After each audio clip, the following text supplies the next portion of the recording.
Police வசமாக மாட்டிட்டாங்க. கரூர் எஸ்பியாக இருக்கக்கூடிய ஜோஷ் தங்கையா என்பவரின் வாழ்க்கை இதோடு முடிந்து விட்டது.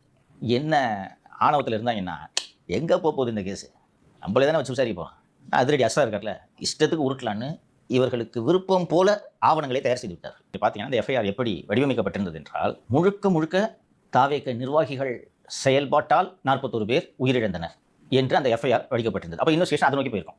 கரெக்டாக அதை உறுதி செய்து போல பண்ணியிருப்பாங்க. இப்போ சிபிஐ அதிகாரிகள் இப்படி போட்டிருக்கிய, நீ எதனா புகார் கொடுத்த, எந்த அடிப்படையில் இதை சொல்லியிருக்க சொல்லு. அது முதல் தகவல் அறிக்கை. நீங்கள் அந்த சம்பவத்து இடத்தில் இருந்தேன் என்ற அடிப்படையில் அதில் சில விஷயங்களை பதிவு செய்திருக்கிறீர்கள். நாங்கள் இந்த மாதிரி அவங்கக்கிட்ட இங்கே நிறுத்தியா வண்டியை அப்படின்னு சொன்னோம்.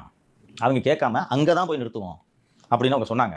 இந்த பேச்சை கேட்காம போனதால தான் சார் இவ்வளோ பேசிட்டாங்க சார் அப்படின்னு ஒரு உருக்கமாக ஒரு எஃப்ஐஆர் போட்டிருந்தாங்கல்ல. இப்போ சிபிஐ அதிகாரிகள் மணிவண்ணன்ட்டையும் டிஎஸ்பி செல்வராஜ்கிட்டையும் ஜோஸ் தங்கையாகிட்டையும் எப்போ ராஜா சொன்னேன், யார்கிட்ட ராஜா சொன்னேன் அப்படின்னு கேட்குறாங்க. நடத்தினேன், யார்கிட்ட சொன்ன சொல்லு, அவர்கிட்ட சொன்னேன். இப்போ சொன்னாங்க உங்கள்கிட்ட, இல்லை சார். சரி எப்படி சொன்னேன், ஃபோன் மூலமாக சொன்னேன். சரி ஃபோனில் பேசி கேட்டு காட்டு, லாக் காட்டு. இல்லை இவங்க கேட்டஸ்லாம் போட்டுச்சாங்க. தாங்க சார், நாங்கள் எதையுமே டெலிட் பண்ணல, நாங்கள் வச்சுங்க. எங்கேயா ஃபோன் பண்ணிட்டு ஃபோனே வரல, யார்கிட்ட சொன்னேன், இல்லை டிரைவர்கிட்ட சொன்னேன். டிரைவர்கிட்ட சொன்னியா, எப்போ சொன்ன டிரைவர்கிட்ட, இந்த இடத்துல சொன்னேன் நான். சரி, அது விஜய் வரக்கூடிய நிகழ்ச்சி, அது விஜயின் வாகனம், 10 ட்ரோன் பறந்து இருந்துச்சு.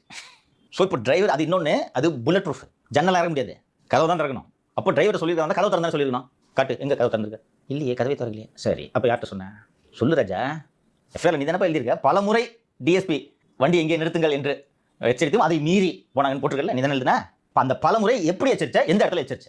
இந்த 6 மணிக்கு ஆரம்பிச்சு 8 மணி வரைக்கும் இந்த வீடியோ. இதில் எங்கே எச்சரிச்சிருக்க சொல்லு. இல்லை மதியில் எனக்கு ஃபோன் பண்ணுவோம். சரி மதியில் ஃபோனை கொடுப்பா. யாருப்பா ஃபோன் பண்ணுது, எனக்கு யாருமே ஃபோன் பண்ணல சார் மாட்டீங்க. ஸோ வண்டியை அந்த இடத்திற்கு செல்லாமல் இந்த இடத்திலேயே நின்று பிரச்சாரத்தை தொடங்குங்கள் என்று இவர்கள் சொன்னதற்கான எந்த ஆதாரத்தையும் காவல்துறையால் சமர்ப்பிக்க முடியாது. முடிஞ்சா 10 கேஸ் முடிச்சா, உனக்கு 94,000 அனுப்பிச்சிட்டு பணம் கேட்டு மறக்கணும் ரெடி பண்ணவனுக்கு தானே அவனுங்க இது தெரியாது, பெரிய லெவலில் பண்ணியிருப்பாங்க. இப்படி தான் இவங்க எடுக்கிறதுலாம், எப்படி நம்ம மட்டும் எப்படி பொசுக்கு வெளியில் வந்து அதே மாதிரி உச்சநீதிமன்றத்துக்கு கஷ்டம் ரொம்ப பெருசாக ஒரு வின் சன்னெல்லாம் கூட்டு போய் நிறுத்தினாங்க. அவர் ஜட்ஜி போயிட்டேன். அதுக்கப்புறம் ரீகால் ஆர்டர் போட்டாங்க. ஏன் இருக்கா, டாக்டர் ரீகால் பண்ணணும், சிபிஐ விசாரணை வேண்டாம் அப்படின்னு ஒரு பெட்டிஷன் ஃபைல் பண்ணாங்க. இதுக்கு பயந்துட்டு தான்